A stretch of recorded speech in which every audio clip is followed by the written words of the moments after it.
Whoa, whoa, good morning guys. It's Sunday. Who's ready for a trail running workout climb? Let's get going.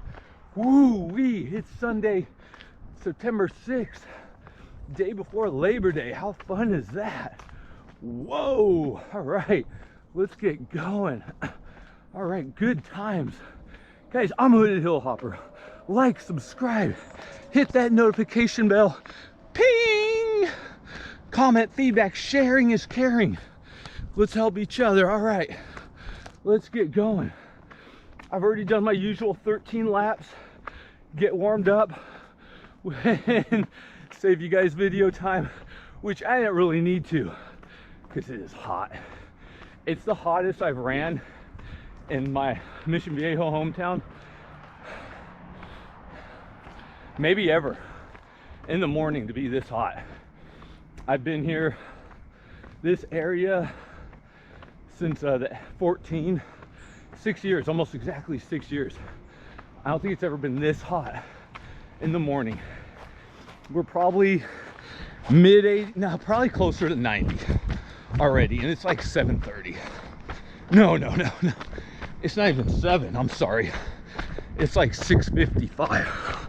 So it is hot, and that's why I got no shirt on, because again, it is hot today. It was 110 right here in the shade yesterday. Legit 110 in the shade, which probably means it got up to like 112, because I think that was about 5 p.m. when I got that temp reading on my car, and probably at 3 p.m. was the hottest, so it was over 110, let's put it that way. Scorching hot. So we're getting brutalized by this heat. It's going to be up there again, close to 110 today. Then theory cool off. I don't trust these weather reports. Oh, get that yummy Aquaphor off my mouth. Hey, 1548 mile, not bad. Moving a little better. So I might peter out. Like, no joke. I don't know how this heat's gonna affect me. I deal with this heat when we go on vacation to Palm Springs, Palm Desert. It's, actually it's hotter. It's dry too. It ain't dry here, which for September, super weird. Business getting this hot. Usually you get that dry Santa Ana winds. It's not, but it's humid. It's definitely humid. It doesn't have that dry feel, which I hate. Thank God, I hate that where it's super hot and you can't sweat. It's like, oh. So at least I'm sweating. But we are getting going. Yeah, so good times. We got yesterday on my sprint. I got on my last lap sprint. Maybe you saw it. I got down to 36 seconds. Beat my record, which was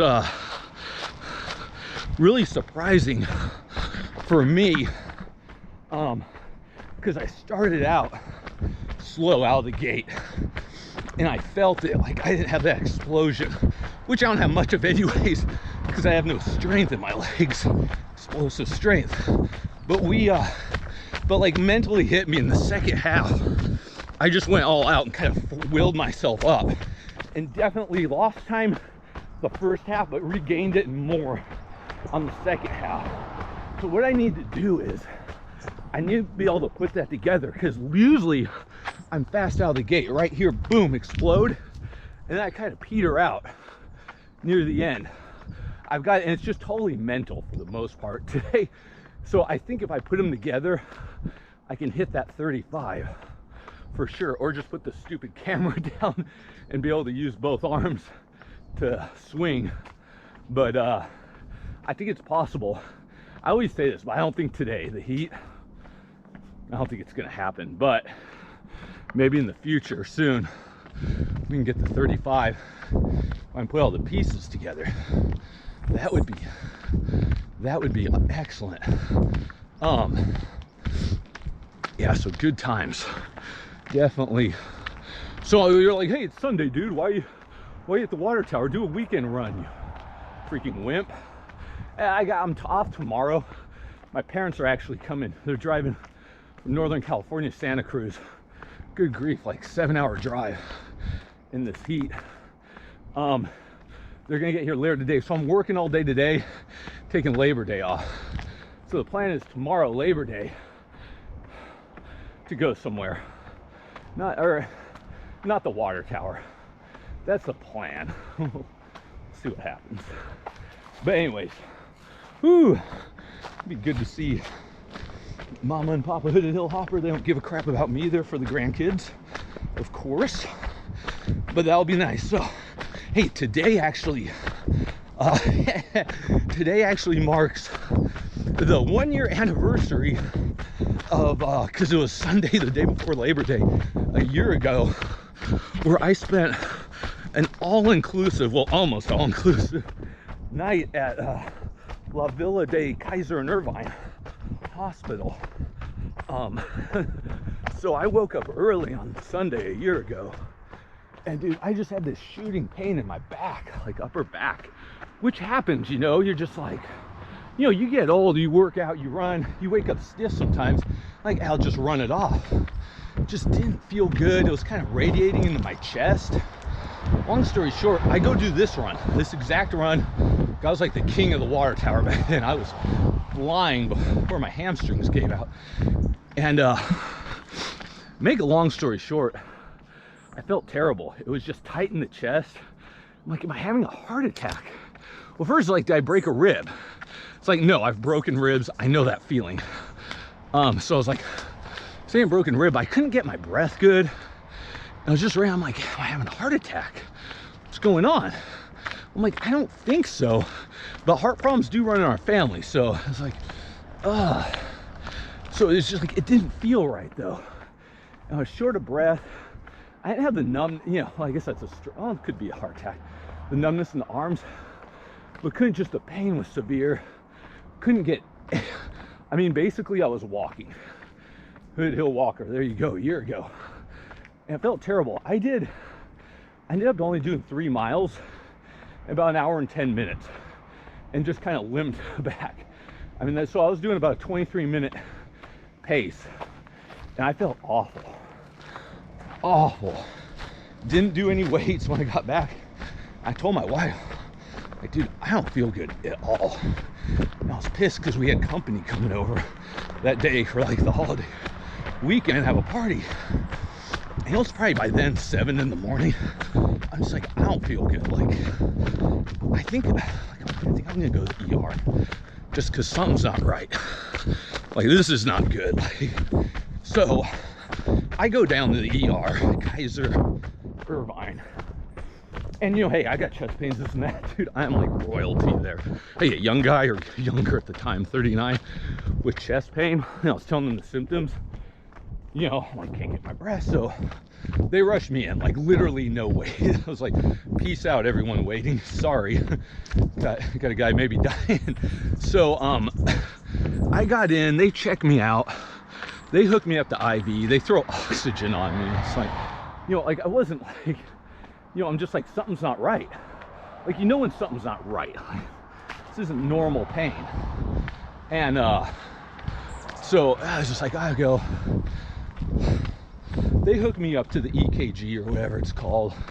All that. They're like, that's good. They do, you know, urine, blood, collecting everything. In fact, I'll see if I can find a picture of me shirtless, all hooked up to the leads. So from a year ago, it's probably in my cloud on my phone, my Android, my Google Pixel. So let me find that. So anyways, they're like, okay, you're a little short of breath, buddy. And they're like, you got temp about 100, not super high, but it's there. And I'm kind of excuse my language, I'm one of those real sensitive pussies with fevers. Like, if I'm at 99, I feel it. I'm just like, I don't feel good. I rarely ever get fevers. But like low grade 99, I'm like, something's not right. I don't feel good. I have a fever. So at 100, I'm like, that makes sense. I'm not feeling good. So they're like, all right, we're gonna give you 1,000 milligrams of acetaminophen, Tylenol, you know, 2 500s. And I'm like, yeah, go to hell. Like, I ain't taking that. And pretty much the hooded hill hopper motto on medication. Like, I don't take much of anything, any sort of drugs, illegal, over the counter. There we got Walker. Like, so they're like, no, you're taking it. I'm like, I ain't getting high off Tylenol. That's a gateway drug, asshole. No, but like, so I'm fighting with this male nurse about the Tylenol in the ER room. Finally, like, compromise. I'm like, fine, I'll take 500. Jerk. So took the 500. La-di-da. They got me on IV hydration, like normal saline or whatever, or it might have been Lactair's ringer. I don't know, which I didn't need at all, because you guys have heard me before, I drink 2 gallons of water a day. So I'm like, hey guys, I'm good, like I'm hydrated. But then they're like, you're NPO, buddy. So they're like, you ain't drinking anything, you ain't eating anything. So maybe that IV was good, because like when you're used to drinking over 2 gallons of fluids a day, if you go like half an hour without drinking anything, you feel like you're in the desert. Your body's so like, where's the fluid? I got dry mouth, like I'm dehydrated, look at my skin. You know, I've got no turgor or whatever it's called. And so maybe the IV was actually good. So I'm in the ER, they're running all the tests. They did a CAT scan, MRI, tested blood, urine. Surprised I didn't get fecal matter. You know, they're doing everything. X-rays, sonogram, and finally, like, I'm there a few hours. It's probably late morning. I'm like, all right, I gotta get the hell out of here. And the doctor comes in. The doctor's really cool. He's like, look, here's the thing. Everything's coming up negative. We think it might be either pleurisy, which is inflammation. Correct me, guys, if I'm wrong. Inflammation of the lung cavity. You know, the cavity between like the lungs and whatever, the ribs, I guess. Which means there'd be an inflammation, be fluid in there. Infection. So like, or it's pericarditis. Or, oh, dude, I think I'm saying it wrong. Carditis, where it's like oh dude, I should know this is my industry. Where it's inflammation of the heart cavity. So it's the same idea as the lung inflammation, but it's the fluid sac around the lung, the heart is inflamed. Pericarditis? Carditis? Someone correct me. So they're like, we think it might be one of those, and it's not showing up in the test. And like, basically they're like, you still in pain? I'm like, yeah. So here's what we're gonna do. We're gonna give you IV Toradol, which is a prescription strength, basically NSAID, non-steroidal anti-inflammatory drug, which would be in your same class as ibuprofen, I think naproxen. There's ibuprofen's the main one I know. There's a few others, which off the top of my head, my mind's going blank. So they're like, this will, if you're having inflammation, this is anti-inflammatory. This should give you some pain relief almost immediately. Because they're like, we ran the EKG, all the tests. Like, you didn't have a heart attack. It's just not, didn't. So I was like, okay, that's good. I didn't think so about my family history. Get checked out. So they go, I'm like, yeah, let's do so they're like, basically, this is almost a diagnostic test. They're like, if this relieves the pain, bingo, we're like 90% sure it's one of these issues going on. So they, oh God, there's a lot of people out and about today, probably because I'm late too.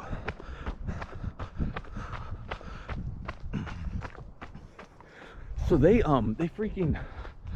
give me the IV Toradol push, you know, IV push. You know, the nurse does it, and I'd say, yeah, within 30 seconds, I'm like, bingo, like pain's gone. Like I feel basically fine, like normal. So they're like, okay, this is the deal. This is probably it. They're like, there's like not much you can do. Like we just have to, you know, we're gonna keep you on the Toradol for a while, and you know, like every 6 hours, and it should slowly just go away on its own. So I'm like, okay, cool. It's probably 11 a.m. by then. my friends, my buddies coming over, the Star Wars nerd, him and his family are coming over, I think around 1 or 2. So I'm like, oh, great, get me the hell out of here. And so the doctor comes in, he's like, oh, yeah, I know everything came up negative and we think it's like pleurisy or pericarditis, but we're keeping you overnight, buddy. I'm like, what? They're like, yeah, we're keeping you overnight. They're like, we got one more test to run. And the guy's busy. I forget what it was. Maybe it was a sonogram. But he's gonna come by. It's gonna be later in the day, so we're gonna admit you. But we got no rooms. So we're throwing your ass in the ICU, which means your wife, this was before the pandemic, your wife and kids, they can't even visit you. So you're stuck all day, douchebag, in the ICU doing nothing, hooked up to a bunch of crap. I mean, I was doing paperwork on my laptop. That's the most I could do. So anyways, we're doing that. It sucks. They give me the IV Toradol like every 6 hours. And they also had a prescription for like PRN as needed Percocet and a stool softener and like omeprazole for acid reflux.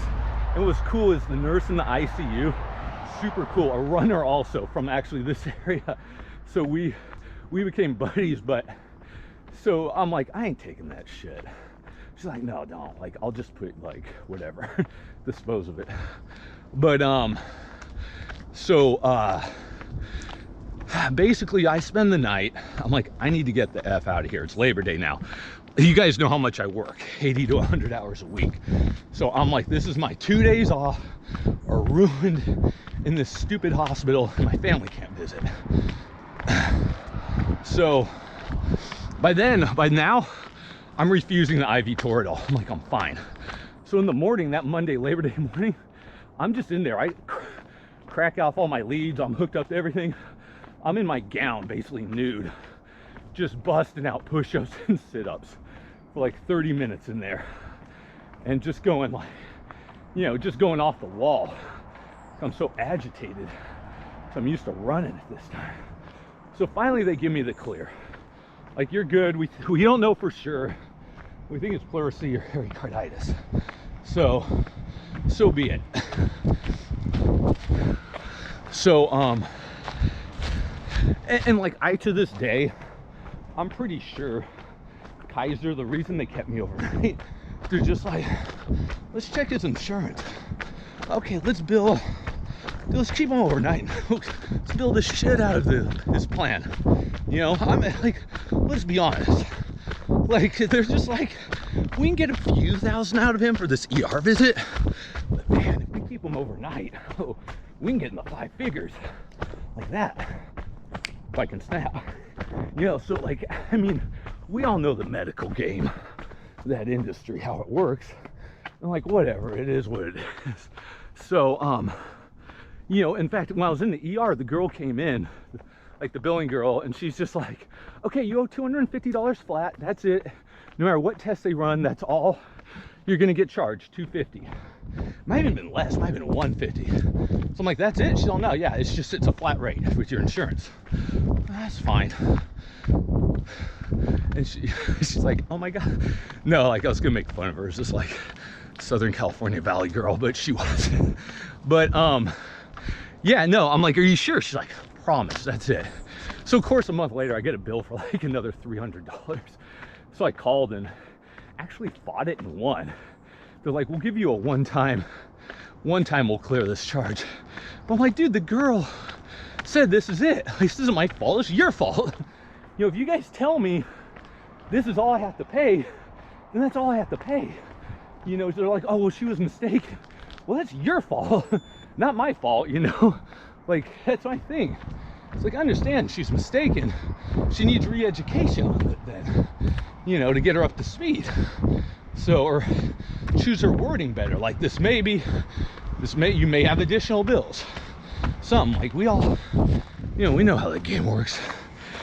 So anyways, I get home Monday, Labor Day, probably around noon, maybe 11, late morning, 11 something.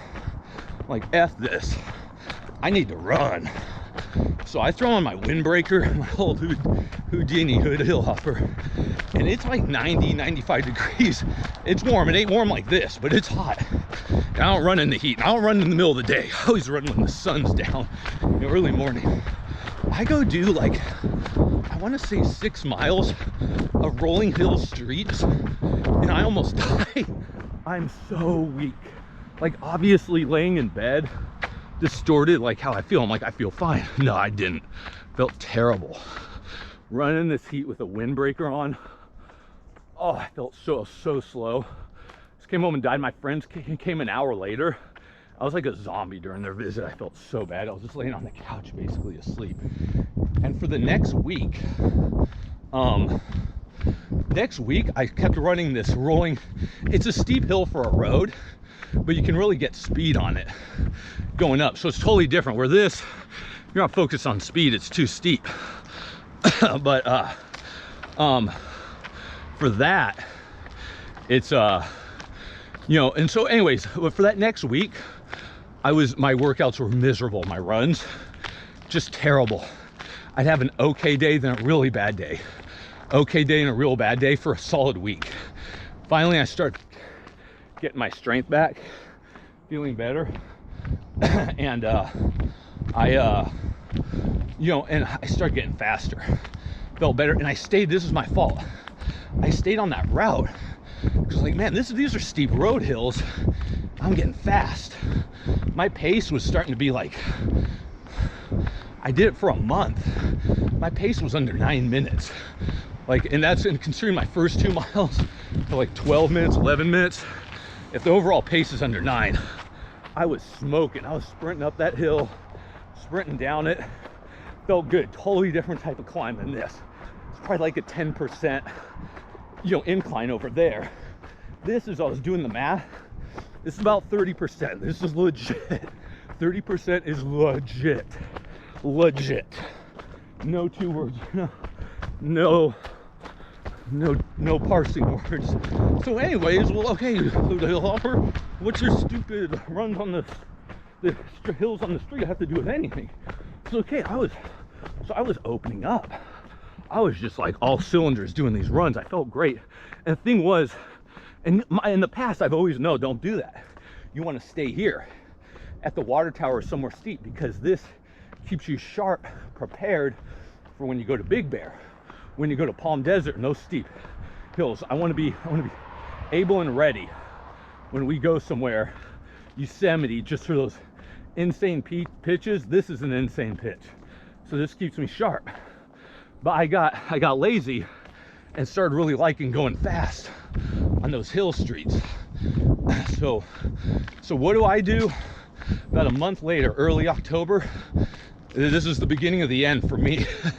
I'm flying downhill, sprinting down super fast. That's where I blow out my right hamstring. Just body couldn't take it anymore, the daily of that, and it blew out.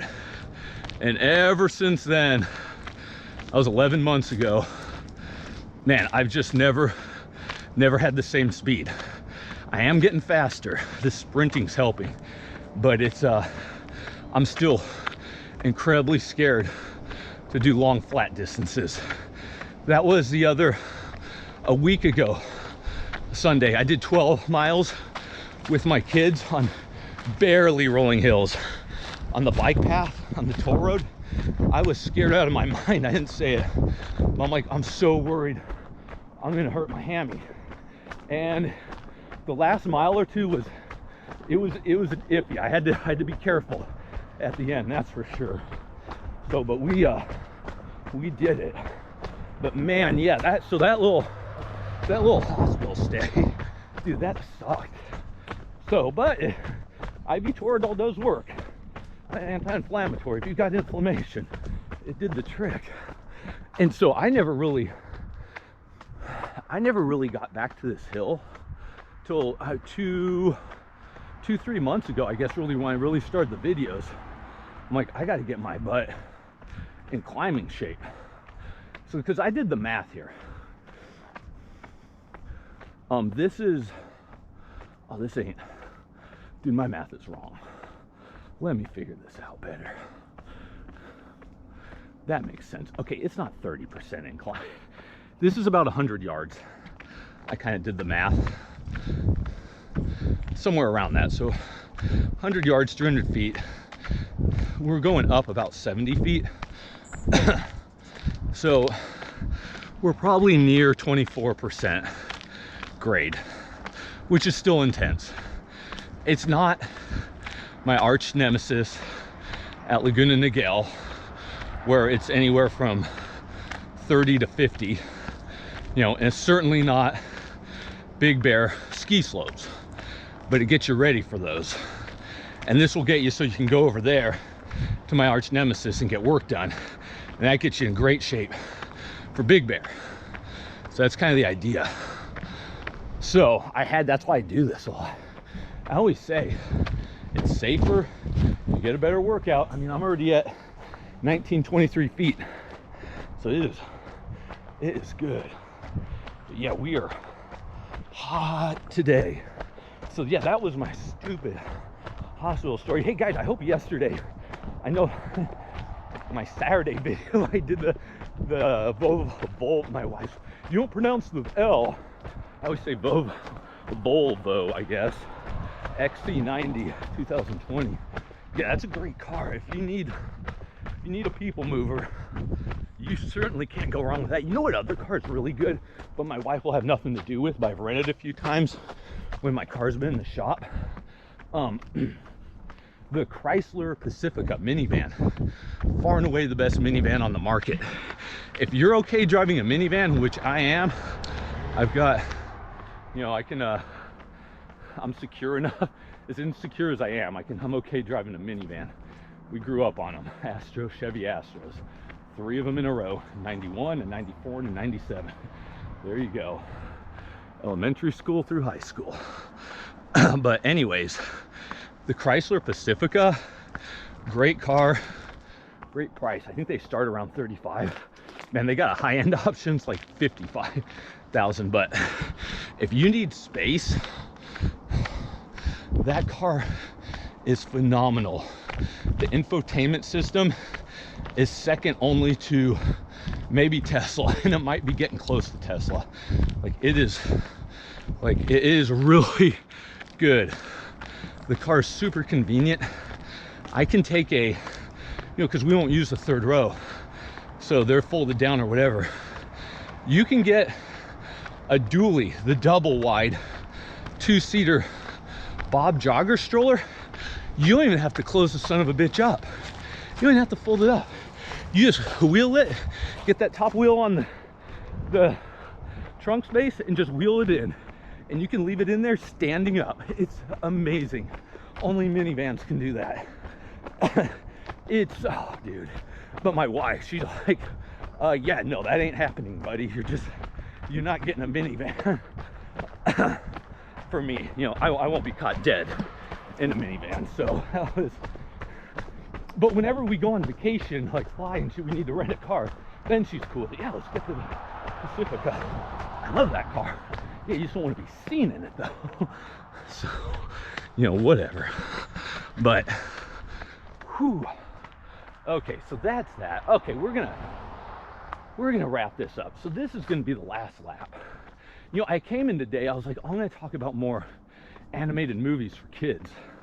Because I've got your boyhood hillhopper, you young fathers, young moms. I'm gonna set you up. I probably have well over 100, maybe well more animated movies. So I can let you know what's good, what's not good, what's good about a movie, what's bad about the same movie. I can let you know. And I will. Maybe tomorrow. I'm getting dry mouth. It is hot. Yeah. Probably foaming a bit. This looks gross. How wet's my shorts? It is, you know what? It's not that humid. I'm just not sweating that much. I'm sweating, but maybe because I'm shirtless, the air is wicking it away. Maybe that's it. So we're gonna sprint next lap. I'm really tired though, and I have dry mouth. So we're gonna make them, We're gonna make the most of a crappy situation. So let's see what we can get here. Let's see. Oh man, yeah, I got a solid 10 hours of work today. Then I've got my wife's cousin's niece's birthday. She's turning 2, I guess. Dude, and I got her awesome toys. My wife's like, no, we're getting her clothes. Dude, 2-year-old, that's bullshit. I'm sorry. She should get toys. That makes me so mad. That's another rant for another day. All right, let's get going. 34. 34. 34. 34. Come on now. Come on now. Come on.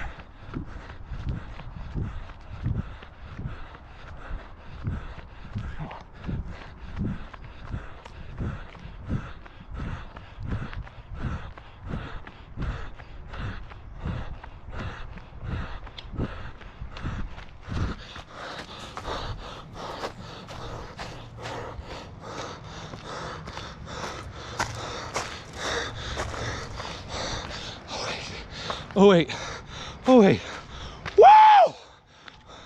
34, we skipped 35, we went straight 34. Holy crap. Okay, oh, yeah, 34, 34. Whoa! I'm a little hard. Guys, we did it, it's Sunday, it's hot as hell. Oh my goodness. Yes, yes, yes, oh, yeah. Oh, how do I? Oh, there we go. The little muscle I've left. I'm a little hopper. If you like my stupid stories about staying in the hospital, if you like my water tower runs, sprint at the end, like, subscribe, hit that notification bell. Ping! Woo! Let's do this tomorrow. Tomorrow we're gonna go harder. I'm off tomorrow work. Let's get this done. Done, done, done. Like, share. Sharing is caring. Let's go home.